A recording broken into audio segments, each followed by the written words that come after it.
नमस्कार दोस्तों, स्वागत है आपका आपके अपने YouTube channel RBSC online classes में। आज हम बात करेंगे आपके गणित की तीसरी प्रश्नावली के बारे में, जो है बहुपद के बारे में। तो देखो, अपन पहले जान लेते हैं बहुपद है क्या, क्योंकि बहुत सारे स्टूडेंट्स को इसीलिए ये प्रश्नावली समझ में नहीं आती, क्योंकि उनको इसका बेसिक क्लियर नहीं है। अगर आप ये बेसिक क्लियर कर लेते हैं, अगर आपको प्रश्नावली आती है तो भी बहुत सारे कॉन्सेप्ट आपके क्लियर होंगे। अगर आपको नहीं आती तो फिर ये सारा का सारा इसी बेसिक से आप सीख पाएंगे।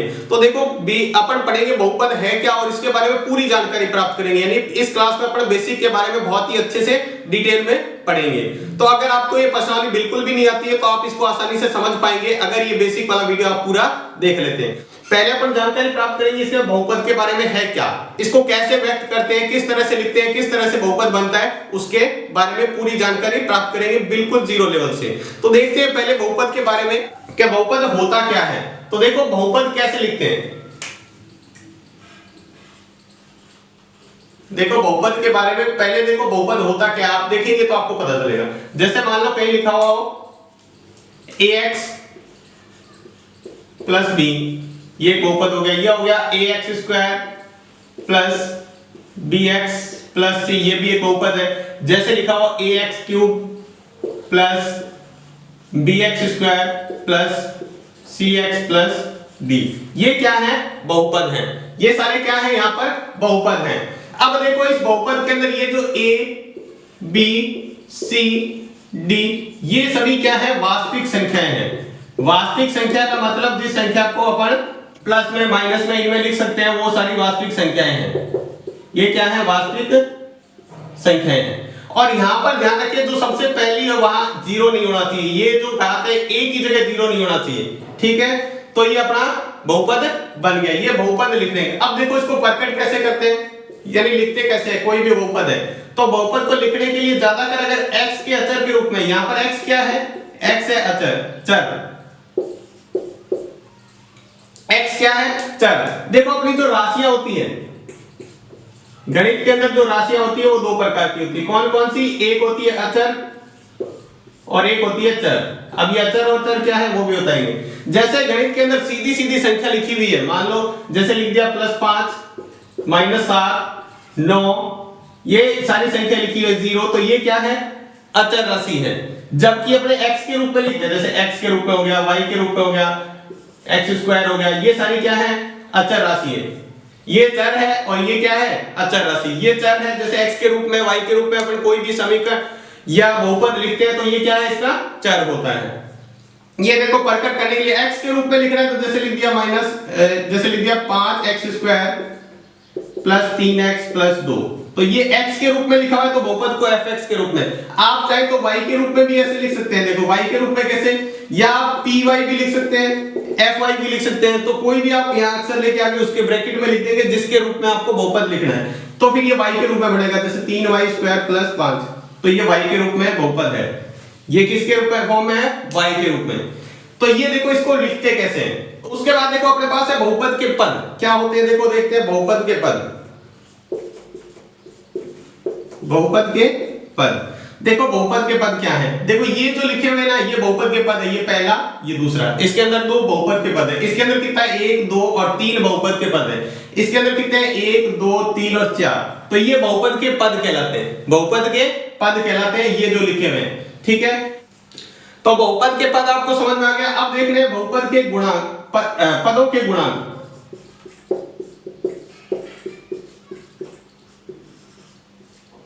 पदों के गुणांक, पदों के गुणांक देखो क्या है। जैसे मान लो ये आपने सवाल लिया, ये इसके अंदर देखो, यहां पर मैंने लिखा x स्क्वायर का गुणांक, x स्क्वायर का गुणांक। तो देखो, x स्क्वायर के साथ जो संख्या है वो इसका गुणांक होता है। कितनी है संख्या, 5। आपसे पूछे x का गुणांक,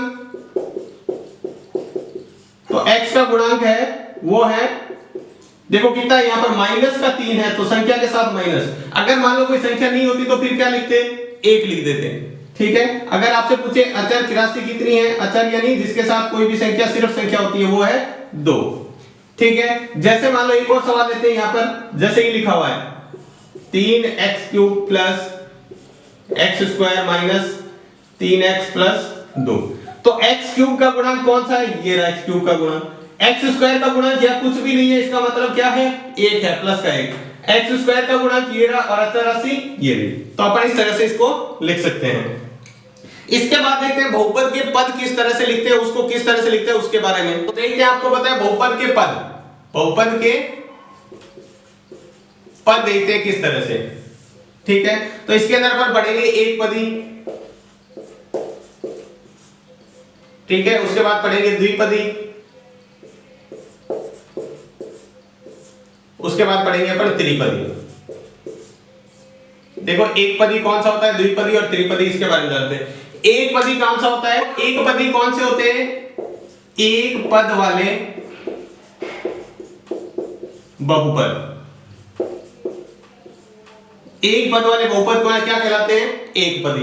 इसके उदाहरण में देखो आप क्या क्या है, कौन से होते हैं। तो देखो जैसे मान लिख दिया 3x माइनस का 2x स्क्वायर, 5y माइनस का 7 माइनस का 9x क्यूब। तो ये सारे देखो एक ही पद है, ये देखो एक पद है, ये भी एक पद है, ये भी एक, ये भी एक और ये भी एक ही पद है। देखो द्विपद किसे कहते हैं, तो क्या हो, दो पदों वाले बहुपद। दो पदों वाले बहुपद क्या कहलाते हैं, द्विपदी। अब दो पद वाले देखो कैसे, इसको लिख दिया मैंने 3x प्लस 2, कितने पद हैं, दो पद। मैंने लिख दिया माइनस का 7y प्लस 4, दो पद। x स्क्वायर प्लस 3, दो पद है। देखो 1 2 1 2, सब में कितने कितने पद है, दो पद। ऐसे ही त्रिपद आप समझ ही गए होंगे। तीन पदों वाले, जो तीन पदों वाले बहुपद होते हैं उसको अपन क्या कहते हैं, त्रिपद। अब त्रिपद देखो कैसे लिखेंगे, मैंने लिख दिया मान लो 3x square plus 2y minus 7। देखो 1 2 और 3। इसी तरह अपन ऐसे लिख सकते हैं 4y square minus y plus 7। तो ये भी कितने पद हो गए, तीन पद। तो इस तरह पर ये क्या है, पदों के आधार पर कितने पद होते हैं, बहुपद के पद। तो यहां पर देखो तीन पद है, इसके अंदर दो पद है, इसके अंदर एक पद है। एक पद वाले को एक पदी, द्विपदी और त्रिपदी बोलते हैं। अब इसके बाद देखते हैं बहुपद की घात। देखते हैं बहुपद की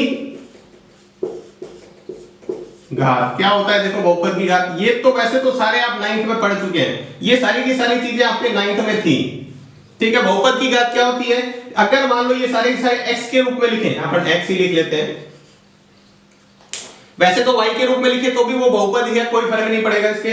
अब देखो जो घात है बहुपद की घात वो क्या होती है, अगर मान लो x के रूप में, अगर सभी अपने बहुपद x के रूप में लिखा है, जैसे ये x के रूप में लिखा हुआ है, x के, y के लिखेंगे तो y के लिए, जो x की अधिकतम घात होती है, अधिकतम घात क्या कहलाती है, बहुपद की घात कहलाती है। x की अधिकतम घात बहुपद की घात कहलाती है। जैसे मान लो मैंने लिखा x cube plus 2x square plus x plus 7।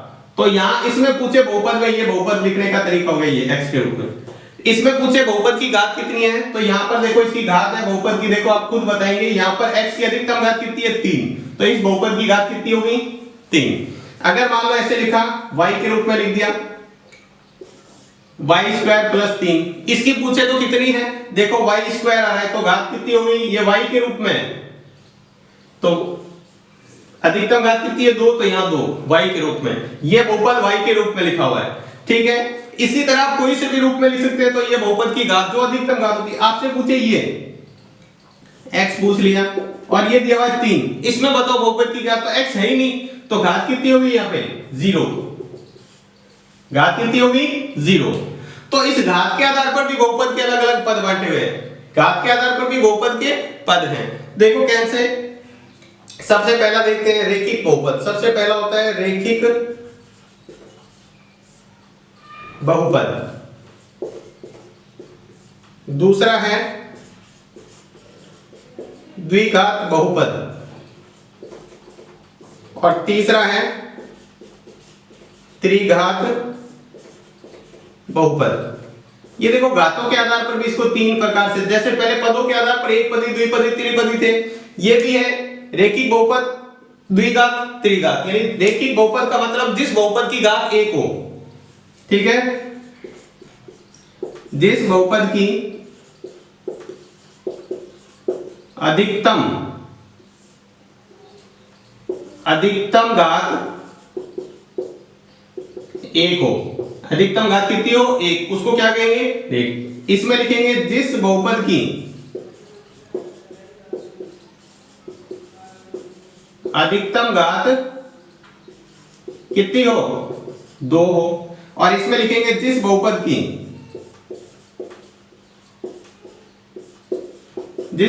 अधिकतम घात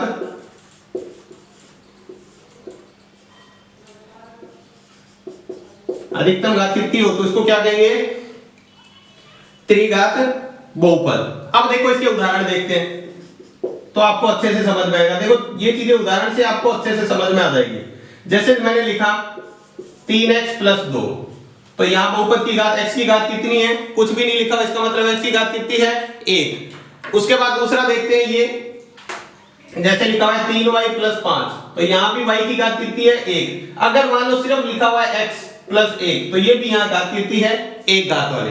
अब द्विघात के अंदर देखते हैं 2 घात वाले, तो जैसे मैंने लिखा अपन द्विघात समीकरण लिखते हैं, जैसे लिखा x² + 1 x² + 4 लिख दिया, जैसे लिखा x² + 3x + 2, तो ये x की अधिकतम घात कितनी है 2। त्रिघात वाले देखते हैं, जैसे x³ + 5x + 5x² + 7x + 2, तो यहां पर x की अधिकतम घात कितनी है 3, x की अधिकतम घात कितनी है 3। तो आपसे कोई भी बहुपद लिखा हुआ उससे पूछे x की अधिकतम घात, तो देखो जैसे मैंने यहां पर लिख दिया, जैसे लिखा 5x⁴ + 7x⁶ + 3x + 7। इसमें बहुपद की घात बतानी है आपको, बहुपद की घात बताओ कितनी होगी, तो देखो जो अधिकतम घात है, यहाँ 4 है, यहाँ 6 है, यहाँ 1 है, तो यहाँ कितनी होगी, बहुपद की घात अधिकतम कितनी है, वो बहुपद की घात होती है। जो बहुपद की अधिकतम घात है वो बहुपद की घात कहलाती है। तो देखो इसको एक पदी जिसके अंदर एक पद हो, द्विपदी जिसके अंदर 2 पद हो, त्रिपदी जिसके अंदर 3 पद हो, और बहुपद जिसके अंदर बहुत सारे पद हो। उसके बाद देखो बहुपद की घात कैसे निकालते हैं, आपको ये बताया, इस तरीके से अधिकतम घात होती है। अब घातों के आधार पर भी बहुपद को अलग अलग भागों में बांटा गया है, जिसमें देखो रेखिक बहुपद, द्विघात और त्रिघात। रेखिक का मतलब होता है जिस बहुपद की घात 1 हो, रेखिक बहुपद इसको कहते हैं जिस बहुपद की घात 1 हो। रेखिक द्विघात का मतलब 2 घात वाला, और त्रिघात मतलब 3 घात वाला बहुपद ये। तो इसको आप बहुत ध्यान से देखेंगे, समझे। इसके बाद में देखते हैं कौन से पद बहुपद नहीं है, कौन से पद बहुपद नहीं है। पहले तो देखो बहुपद होते कौन से हैं, बहुपद कौन से होते हैं जिसमें क्या हो, जो घात हो वो क्या हो, बहुपद अचर की घात क्या हो, जो चर राशि होती है उसकी घात क्या हो। चर की घात अगर पूर्ण संख्या है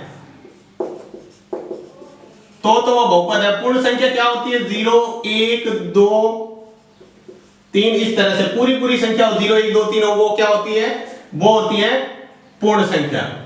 अब इसके अलावा कोई भी बहुपद की घात आ गई तो वो बहुपद नहीं है। देखो कौन से नहीं है, उसके अंदर देखते हैं। देखो जैसे मान ला आ गया x + 1/x, तो ये बट्टे में x आ गया तो ये बहुपद नहीं है, ये क्या है, बहुपद नहीं है। दूसरा देखो इस तरह से एक तो आ जाए, दूसरा देखो आपको इस तरह से लिखा आ जाए, जैसे fx बराबर लिखा हुआ है x + x⁻² -2, तो -2 आ जाए, वो भी बहुपद नहीं है। एक देखो ऐसे लिखा जाए x + √x + 7, तो ये √ के अंदर आ जाए, वो भी बहुपद नहीं है। माइनस के अंदर आ जाए, देखो एक तो बट्टे के अंदर क्या नहीं आना चाहिए, ये नहीं आना चाहिए। इसका मतलब होता है 1/x का मतलब होता है x की घात -1, ठीक है, तो ये बहुपद नहीं है। यानी माइनस की घात आ जाए या फिर √ के अंदर आ जाए तो वो बहुपद नहीं है, √ वाला बहुपद नहीं है। अगर ऐसे लिखा हो x² और इसके ऊपर √ तो अपन पूरा निकाल सकते हैं, क्योंकि x² आ जाएगा तो √ निकालेंगे तो x आ जाएगा। लेकिन जो √ में जिसका नहीं निकलता है वो क्या है, बहुपद नहीं है।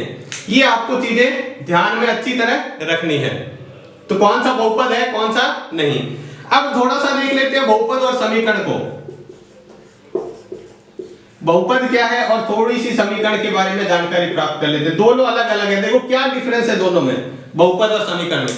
देखो बहुपद मैंने लिखा fx बराबर, जैसे लिखा 3x² - 4x +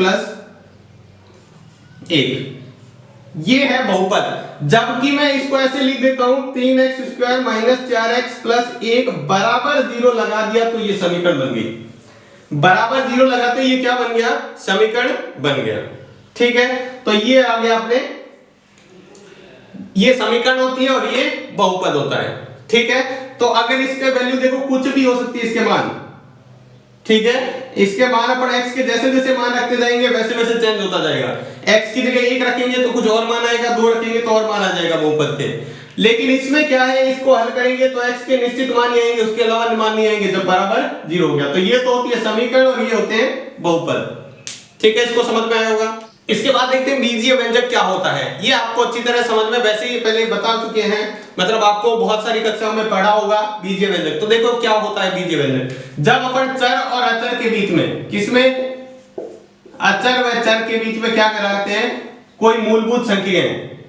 अगर चारों मूलभूत संक्रिया हैं,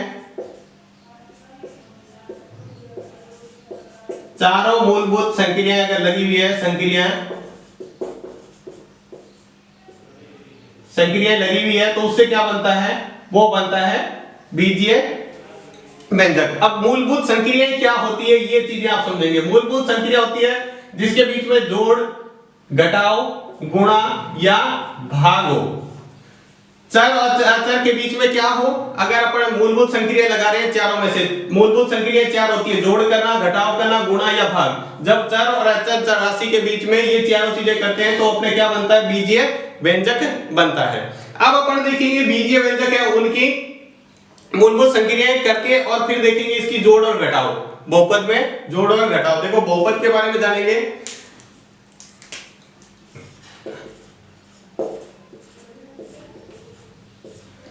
देखो मूलभूत संक्रिया, देखो ये क्या है? x और इसको जोड़ दिया 4 के साथ तो ये जोड़ हो गया। ठीक है, इसी तरह पर लिख सकते हैं x - 5 तो ये घटाव हो गया। अब x जैसे लिखते हैं ना 4x, तो इसका मतलब है ये दोनों कौन सी संक्रिया है? इसको ऐसे लिखा हुआ है 4 गुणा x, तो अपन सीधा लिख देते हैं 4x। तो आगे से ध्यान रखें ये मतलब गुणा का चिन्ह है। और जैसे लिख देते हैं x/2 तो इसका मतलब है x/2। जो नीचे वाली संख्या आती है उसको भाग के बाद में लिखते हैं। तो ये चार मूलभूत संक्रिया इससे मिलकर क्या बनता है? बीजीय व्यंजक बनता है। तो ये देखो बीजीय व्यंजक है, ये रहा ये सारे बीजीय व्यंजक लिखे हुए हैं। अब देखो बहुपद के अंदर अपन संक्रिया देखते हैं, जोड़ते किस तरह, घटाते किस तरह, गुणा और भाग। तो देखो ये चीजें आपको बहुत ही ज्यादा महत्वपूर्ण समझनी है। अगर ये चीजें आपको समझ में आ गई तो फिर आप बहुपद को आसानी से हल कर पाएंगे। तो देखो इसके अंदर अगर मान लो कोई बहुपद दिया हुआ है आपको, जैसे लिखा हुआ है x², देखो लिखा हुआ है 3x + 4x, तो आप इसको जोड़ के लिख सकते हैं 7x। देखो जोड़ेंगे कब? जब यहां भी x है और यहां भी x है तो इसको जोड़ के अपन लिख सकते हैं। ठीक है, अगर मान लो इसको ऐसे लिखा हुआ है 3x² + 4x, तो फिर आप जोड़ नहीं सकते। बहुपद एक जैसा होता है जब जो चर है वो बिल्कुल एक जैसा होना चाहिए। ये और ये पद बिल्कुल एक जैसे होते हैं, वही जुड़ते हैं। ठीक है, ये एक पद है, ये दूसरा पद है, बिल्कुल देखो इसकी जो ये बीच में चल रहा है, यहाँ x² है, यहाँ पर क्या है x, तो ये जुड़ेंगे नहीं, ऐसा का ऐसा ही लिखना पड़ेगा आपको। जोड़ और घटाव की बात कर रहे हैं। जैसे मान लो लिखा हुआ 3x +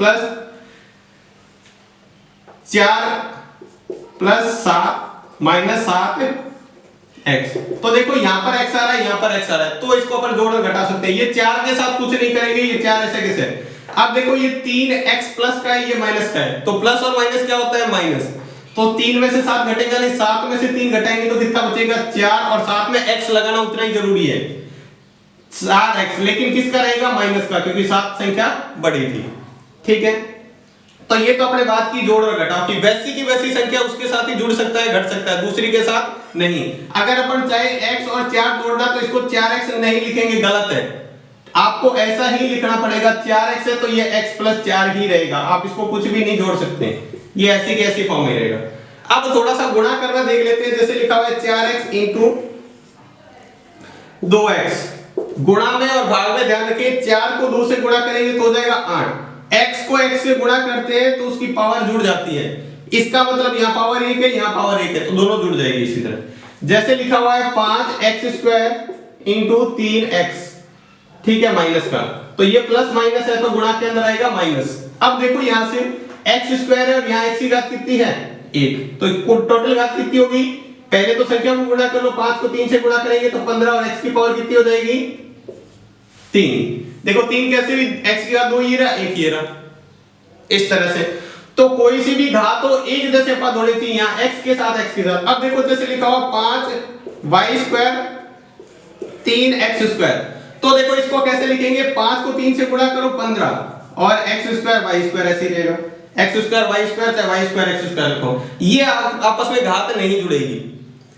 अब देखो यहाँ पर x x होना चाहिए तो आप घात को जोड़ सकते हैं। वहीं भाग की बात करें, जैसे आपको लिखा हुआ है 3x की पावर 4 बट्टे x की पावर 2, तो आप क्या करेंगे, x की पावर 4 में से 2 घटा देंगे तो कितना बचेगा 2। यहां देखो 4 था, 4 में से 2 घटा दिया तो कितना बचा 2। ये भाग करने का तरीका है, ठीक है। इस तरह से आपको गुणा और भाग करने भी आपको बहुपद के अंदर आने चाहिए। तो इस तरह से आप बहुपद के अंदर जो मूलभूत संक्रियाएं हैं वो लगा सकते हैं। इस तरह से आपकी जोड़ घटाव गुणा और भाग जो बीजीय पद होते हैं उसके अंदर इस तरह से होता है। तो ये था आपके बेसिक। अगर आपने ये बेसिक पूरा क्लियर कर लिया तभी आपको प्रश्नावली समझ में आएगी, अन्यथा ये प्रश्नावली आपको वैसे ही रहेगी जैसे आपको पहले जितनी आती थी उतनी रहेगी। तो अगर आपने इस वीडियो को बहुत ध्यान से देखा है तो आपको उम्मीद है कि आपको अच्छी तरह आगे भी समझ में आएगा। तो आज की क्लास में बस इतना ही। क्लास आपको कैसी लगी हमें कमेंट बॉक्स में लिखकर जरूर बताएं। तो आज की क्लास में बस इतना ही, धन्यवाद।